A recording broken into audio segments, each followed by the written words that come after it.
बिस्मिल्लाहिर्रहमानिर्रहीम। यूनिट 21 एक ही यूनिट असां पढ़ंदासीं जेको पैसिव वॉइस जे बारे में आहे। Passive voice 1 is done and was done, यानी जेको इज़ इस्तेमालु थियल आहे ऐं वॉज इस्तेमालु थियल आहे इहो टू बी वर्ब आहे। उनखां पोइ डन जेको लफ़्ज़ इस्तेमालु थियल आहे इहो पास्ट पार्टिसिपल जी सूरत आहे।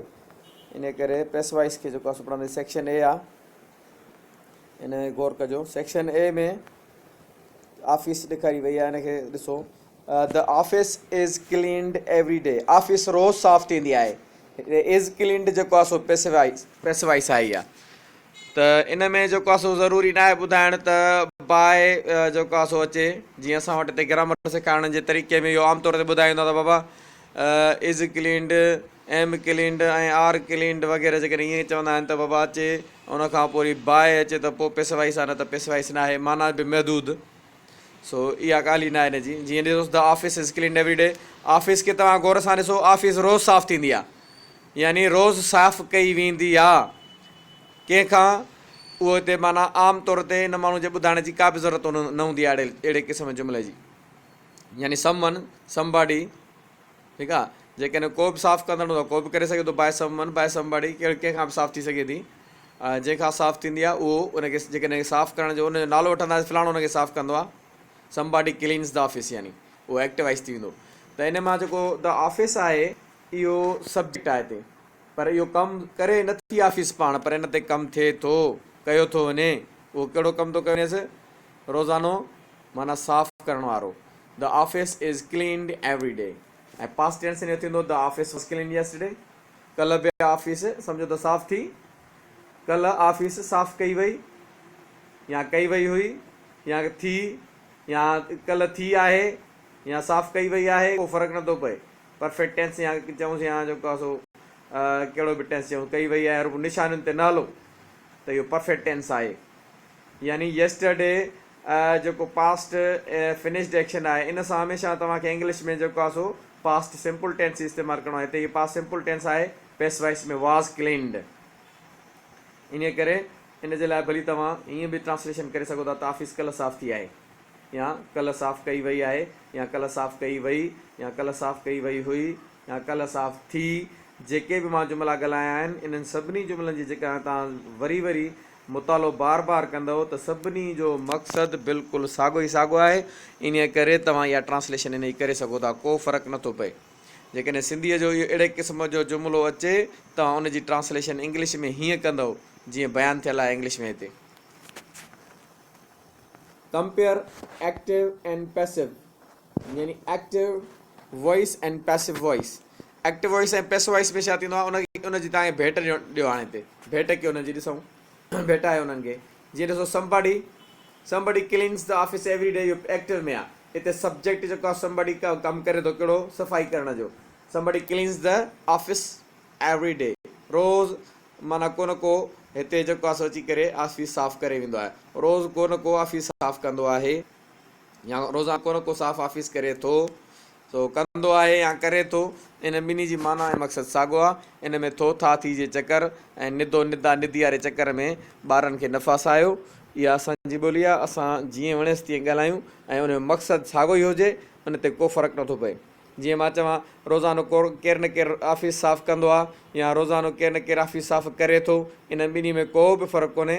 कमु जेको आहे सो रोज़ानो बेसिस ते थिए थो या थींदो आहे। इन जे लाइ तव्हां इन जे माना जे अंदरि झेड़ो ऐं तकरार ऐं वॾो हिकिड़ो मसइलो खड़ो न कयो। पैसिव वॉइस जो वरी हेठियों जुमिलो आहे जेका हिते मथे बयानु थियल आहे, द ऑफिस, उहो सब्जेक्ट ऑब्जेक्ट तौरु इस्तेमालु थियल आहे हिते। हाणे हिते वरी सब्जेक्ट थी वई आहे, the office is cleaned every day. हाणे मथे जेको आहे सो ऑब्जेक्ट आहे, छो जो हुन ते कमु थिए थो। माना डायरेक्ट सब्जेक्ट ॿुधायो हुया समबडी, पर हिन में सब्जेक्ट ख़ुदि थी वई आहे, पर कमु साॻियो ई हिन ऑफिस ते थो थिए।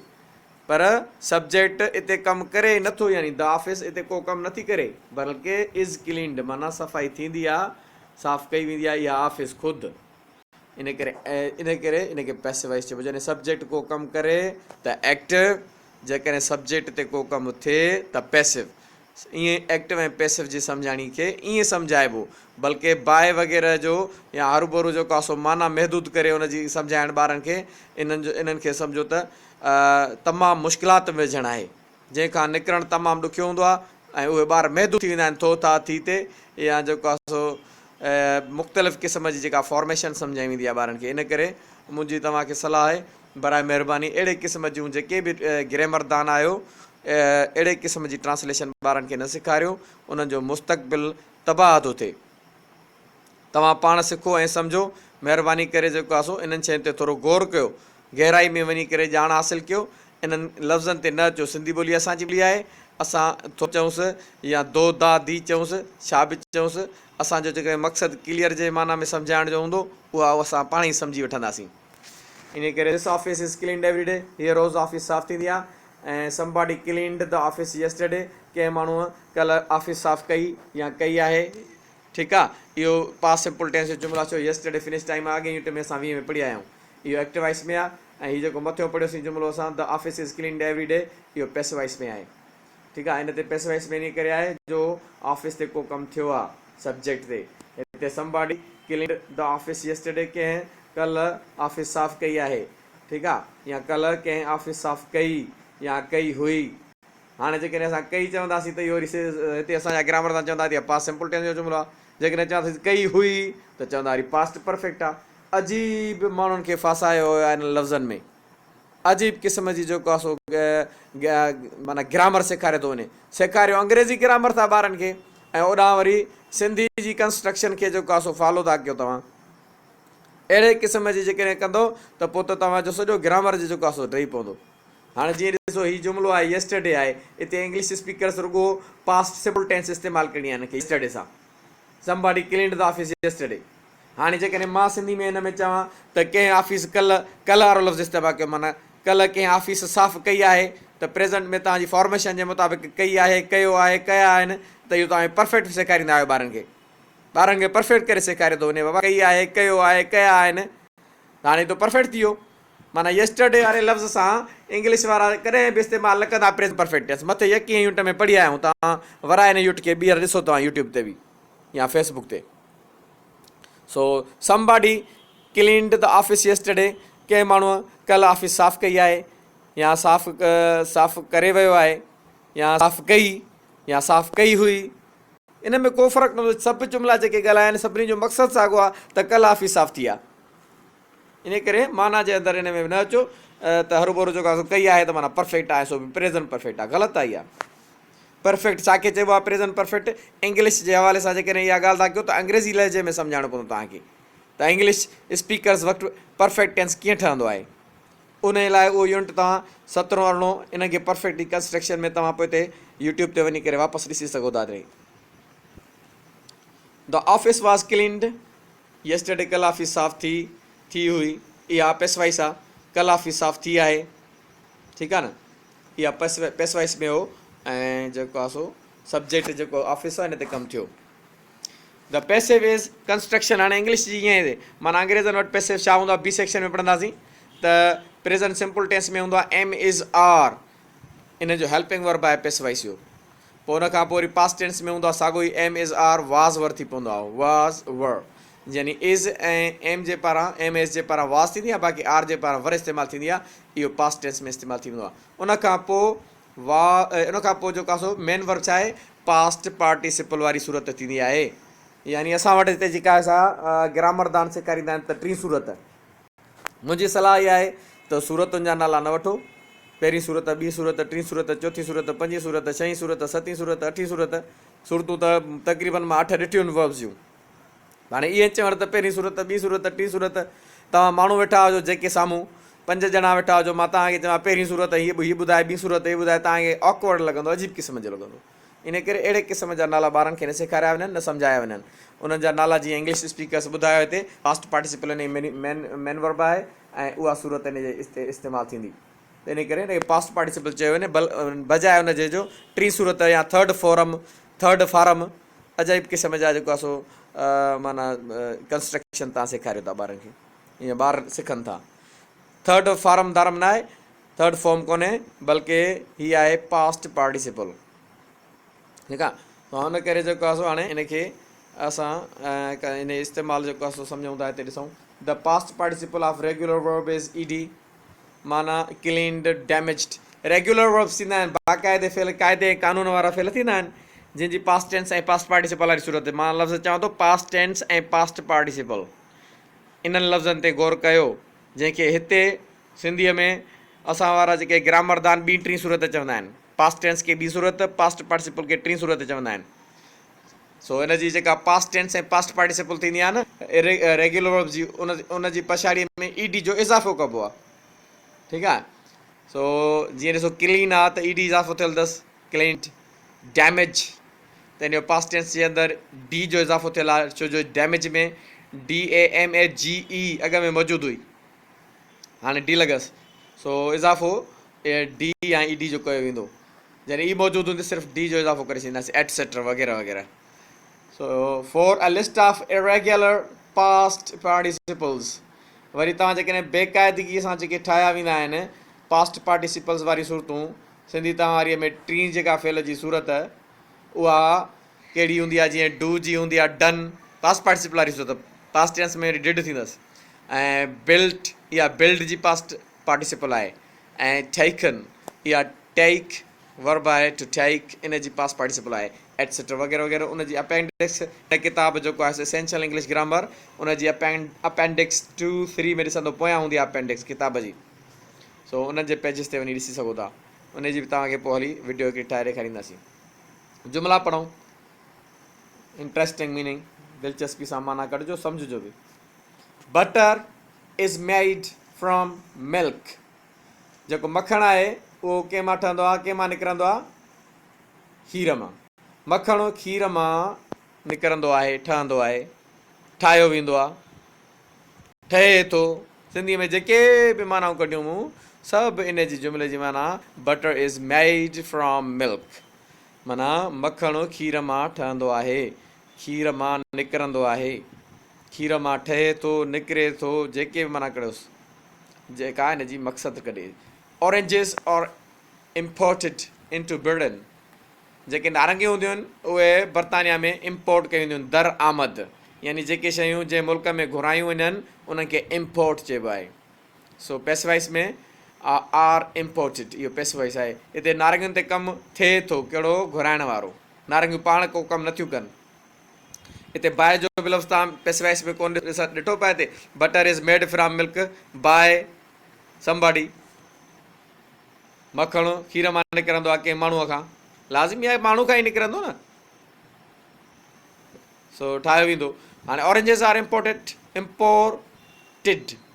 इनटू ब्रिटेन, बर्तानिया में नारंगियूं दरामद थींदियूं आहिनि, माना घुरायूं वेंदियूं आहिनि, घुराइजंदियूं आहिनि, घुरायूं वेंदियूं आहिनि, घुराइजंदियूं आहिनि, घुराइबियूं आहिनि, केतिरी बि माना कढोसि उहे सभु उहे थींदियूं। एतिरियूं पैसिवाइस जूं माना हिते असां वटि खुटल आहिनि, सिर्फ़ु हिकिड़ी बसि घुरायूं वेंदियूं आहिनि, हिकिड़ी माना। जुमिलो पढ़ो हिते, हाउ ऑफ्टन या हाउ ऑफन, ऑफ्टन या ऑफन, how often are these rooms cleaned, ही कमरा कॾहिं कॾहिं साफ़ थींदा आहिनि। हाउ ऑफ्टन जी माना आहे कॾहिं कॾहिं, ही जेके रूम्स आहिनि कमरा कॾहिं कॾहिं साफ़ थींदा आहिनि, कॾहिं कॾहिं साफ़ कया वेंदा आहिनि। ठीकु आहे। I am never invited to parties. I am never invited to parties. मूंखे पार्टियुनि ते दावत कॾहिं मिलंदी न आहे, मिलंदी ई न आहे, सम्झो कॾहिं लफ़्ज़ चऊं न चऊं, नेवर। मूंखे पार्टियुनि ते दावत मिलंदी न आहे, यानी न ॾिनी वेंदी आहे, मूंखे पार्टियुनि ते दावत ॾिनी ई न वेंदी आहे। नेवर जी माना इहा कढंदासीं, ॾिनी ई न वेंदी आहे, माना कॾहिं बि न मिलंदी आहे। मूंखे पार्टियुनि ते दावत कॾहिं बि न मिलंदी आहे, कॾहिं बि न ॾिनी वेंदी आहे, या मां पार्टियुनि ते कॾहिं बि न घुरायो वेंदो आहियां, वग़ैरह वग़ैरह, जेका बि माना कढोसि हिन में। हीउ चओ त this house was built 100 years ago, हीउ घरु 100 साल अॻु ठहियो या 100 साल अॻु ठहियो आहे, माना साॻी आहे हिन जी पास्ट सिंपल टेंस। सॉरी कॾहिं बि इंग्लिश में जेको आहे सो पास्ट सिंपल टेंस आहे, सिंधी में भली आहे चयोसि, हीउ घरु 100 साल अॻु, हीउ घरु 100 साल अॻु ठहियो आहे, या 100 साल अॻु ठहियो, या 100 साल अॻु ठहियो हुयो। ठहियो हुयो माना ठाहियो वियो हुयो, वाज़ बिल्ट, ठाहियो वियो हुयो, ठहियो। सिंधी जे अंदरि जेको सो जुमिलनि खे गौर सां ॾिसंदो त इहो हिन घर ते कमु कयो वियो, माना कंहिं माण्हूअ ठाहिया, के माण्हू हुया जिन इहो घरु ठाहियो या ठहिरायो। दीज़ हाउसिस, हाउस जी जमा houses, these houses were built 100 years ago, ही घर 100 साल अॻु ठहिया। ठहिया हुआ, ठाहिया विया हुआ, या ठहिया आहिनि, या ठाहिया विया आहिनि, पास्ट जी ॻाल्हि आहे। इन करे तव्हां भली सिंधीअ जे अंदरि इहा माना कढो, सिंधी में इहा ठहंदी आहे, ॻाल्हाईंदा आहियूं असां। हीअ घर 100 साल अॻु ठाहिया विया आहिनि। When was the telephone invented? Telephone कॾहिं ईजाद थी? टेलीफोन कॾहिं ईजाद कई वई? टेलीफोन कॾहिं ईजाद कई वई आहे? कॾहिं ईजाद थी आहे?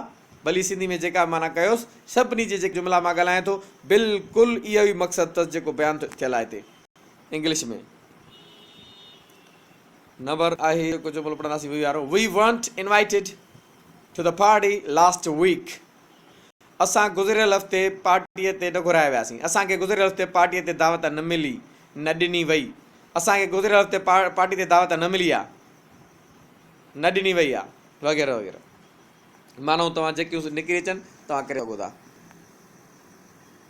Was anybody injured in the accident?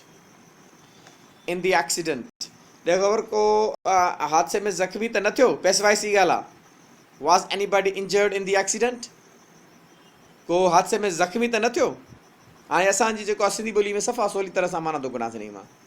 Was anybody injured in the accident? हादसे में को ज़ख्मी त न थियो, या ज़ख्मी त न कयो वियो, इहा माना त ठही कोन थी। न कयो वियो, ज़ख्मी न थियो वारी माना वधीक क्लियर आहे। हुन चयोसि yes, 2 people were taken to hospital. ॿिनि माण्हुनि खे इस्पताल नियो वियो।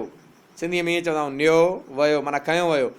ॿिनि माण्हुनि खे इस्पताल मुंतकिल कयो वियो, इन जी माना इहा आहे। ऐं सी सेक्शन इन जो पढ़ंदासीं।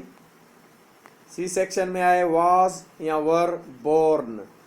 बेयर इन जो जेको आहे सो टू बेयर इन्फिनेटिव आहे, पास्ट पार्टिसिपल बेयर जो बोर्न आहे, बिना ई जे अथसि, BORN, ई न अथसि। इनखे इहा माना सिर्फ़ु ॼमण में इस्तेमालु थींदी आहे। I was born in London in 1962। मां लंडन में 1962 में ॼमियुसि, पैदा थियुसि। ठीकु आहे, इहो ॼणियो वियुसि, ॼाओसि, ॼाओ आहियां, पैदा थियो आहियां, ॼणियो वियो आहियां। सभु मानाऊं जी तव्हां सोचे दिमाग़ में ॾिसो त मक़सदु हिकिड़ो ई आहे, पास्ट जी ॻाल्हि थो करे, 1962 जी। ठीकु आहे, ईअं न थींदो त आई एम बॉर्न, कॾहिं बि आई एम इहो लफ़्ज़ इस्तेमालु न थींदो। वेयर वर यू बॉर्न, तव्हां किथे ॼावा हुयो, तव्हां किथे ॼावा हो। ठीकु आहे, जॻह थो पुछियुसि, तव्हां किथे ॼाओ। हाणे डी जेको असांजो पैसिवाइज़ आहे बाए सां, जेको आमतौर ते असां वटि हिते पाकिस्तान में सिंध में ख़ासि करे सेखारे थो, पैसिव माना रुॻो बाए हुजे। सो बाए बि आहे, ज़रूरी आहे, किथे किथे ज़रूरी थी पवंदी आहे बाए सां। बाए सां पैसिवाइज़ ॾिसो। We were woken up by a loud noise. We were woken up by a loud noise. The noise woke us up. Woke us up. माना असां वॾे आवाज़ जे करे जागी पियासीं, वॾे गोड़ जे करे जागी पियासीं। माना असांखे वॾे आवाज़ ऐं गोड़ जाॻायो। ठीकु आहे न, अहिड़ी तरह सां हिन जी माना निकिरंदी, जाॻाया वियासीं वॾे आवाज़ खां। इहो थोरो ऑकवर्ड मीनिंग थी लॻे, इन करे सिंधी में ट्रांसलेशन करण जे लाइ बहितर उसूल इहो धारियो त जेका माना सम्झो त मुनासिबु लॻे थी कढण में, त उहा माना कढंदो पैसिवाइज़ जी। महदूद न करे छॾियो, कयो जेको आहे सो कयो वियो हुजे जॾहिं को बि लफ़्ज़ ज़रूरी आहे ईअं। सो असां जेको आहे वॾे आवाज़ सां जे करे जागी पियासीं, असांखे यानी वॾे आवाज़ गोड़ जाॻायो। So the telephone was invented by Alexander Bell in 1876. Telephone 1876 ईस्वीअ में एलेक्जेंडर बेल खां ईजाद थी या ईजाद कई वई, या ईजाद कई वई आहे। 1876 ईस्वी में टेलीफोन एलेक्जेंडर बेल खां ईजाद कई वई आहे, सम्झो न, उन ईजाद कई आहे। यानी एक्ट वाइस में चवंदासीं Alexander Bell invented the telephone. तो आख़िरी जुमिलो पढ़ंदासीं। My brother was bitten by a dog last week. गुज़िरियल हफ़्ते मुंहिंजे भाउ खे कुते खां चक लॻो। कुते खां चक हयो वियो, कुते खां चक लॻो, केॾो न ज़बरदस्त मीनिंग आहे हिन जी। माना कुते हुनखे चक हयो, एक्टिवाइज़ आहे, मुंहिंजे भाउ खे कुते खां चक लॻो, पैसिवाइज़ आहे, बाए सां बयानु थियल आहे, लॻो यानी हयो वियो कुते खां चक। इहा असां आमतौर ते सिंधी में न ॻाल्हाईंदा आहियूं, मुंहिंजे भाउ खे कुते खां चक हयो वियो। इन करे जेका दिमाग़ में सोच आणियो त जेका असां सिंधी में ॻाल्हाईंदा न आहियूं त उहा कहिड़ी ज़रूरत आहे ॻाल्हाइण जी, ट्रांसलेशन करण जी हरू भरू बि।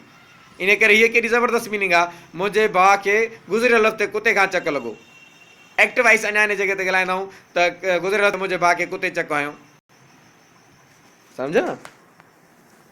सो अहिड़ी तरह सां ज़रूरी आहे त ट्रांसलेशन जे मेथड ऐं इन खे वठो त जेका मीनिंग महसूसु थिए तव्हांजे दिमाग़ खे, तव्हांजे इन रवैये खे, तव्हांजे ॻाल्हाइण खे, त असां हाणे इहा ॻाल्हाईंदा आहियूं त बहितरीनु नमूने सां उहा तव्हां ट्रांसलेशन करे सघो था।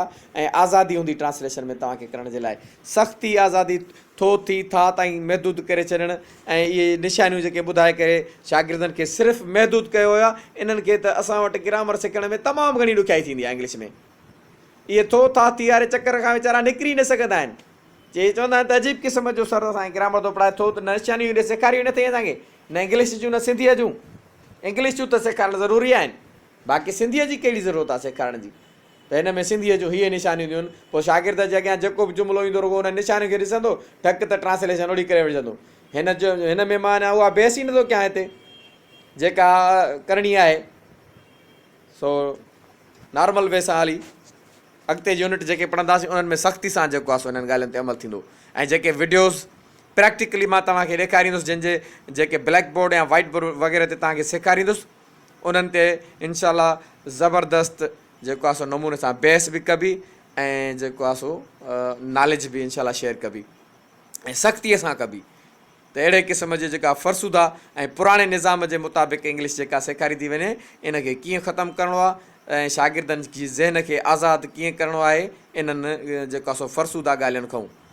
ऐं उन्हनि टीचर्स खे मां रिक्वेस्ट कंदुसि त महिरबानी करे जेको आहे सो पंहिंजे मुस्तक़बिल खे बि ठाहिनि ऐं स्टूडेंट्स खे बि ठाहिनि। अदरवाइज़ मां त यूट्यूब ते सभु कुझु रखंदुसि हाणे। ऐं कोशिशि इहा ई आहे त पॉज़िटिव वे सां सेखारियो वञे, कंहिंखे का चेड़ाइण या कंहिंखे का अहिड़ी का बि ज़रूरत कान्हे असांखे। मुंहिंजो मक़सदु सिर्फ़ु हक़ीक़त खे माण्हू खे ॿुधाइणो आहे। ॿिया असांजा सभु मोहतरम आहिनि, उस्ताद, सभिनी जी इज़त आहे असांजे लाइ, अहिड़ी ॻाल्हि न आहे। पर जेको तरीक़ेकार आहे, उहो मैथड आहे, उहो महिरबानी करे चेंज कयो, उनखे मटायो। इन्हनि पुराणनि तरीक़नि खे न वठो। जीअं खोड़ ॻाल्हियूं अहिड़ियूं आहिनि जेके मां नोट कयूं आहिनि, जेके आईंदा इनशाला उहो तव्हांखे मां ॿुधाईंदुसि। जीअं जीअं यूनिट्स अॻिते हलंदा वेंदा तीअं ट्रांसलेशन जी मैथडोलॉजी चेंज कंदासीं। उनखे जेको आहे सो असां हिकु हिक खे पॉइंट आउट कंदा वेंदासीं त हीअ ग़लतियूं कयूं थियूं वञनि। जेकॾहिं उन्हनि ग़लतियुनि खे तव्हां नोट न कंदो त पाण ॾुखियाई कंदो। ऐं इनशाला हाणे सुठे नमूने सां हिन ते कोशिशि कबी। महिरबानी। यूट्यूब जे जेको आहे सो जेकॾहिं हीअ वीडियोज़ आहिनि उनखे महिरबानी करे सब्सक्राइब बि कयो, लाइक बि कयो, शेयर बि कयो। तव्हांजी अप्रीशिएशन, तव्हांजो दाद जेकॾहिं असांखे मिलंदो त असांखे अॻिते कमु करण में बि सवलाई थींदी तमामु घणी। इन करे जेकॾहिं तव्हां असांजे यूट्यूब जे वीडियोज़ खे महसूसु कयो था त जेकॾहिं तव्हांखे पॉज़िटिव वे सां मां सुठे नमूने सां सेखारियां सम्झायां थो त उनखे लाइक कयो ऐं उनखे शेयर कयो, फेसबुक ते शेयर कयो पंहिंजी ID जे अंदरि। उनखां अलावा यूट्यूब में तव्हां उनखे सब्सक्राइब करायो, लाइक कयो उन्हनि खे, उते जेको आहे सो शेयर कयो उनजे लिंक्स खे, सम्झो न। महिरबानी।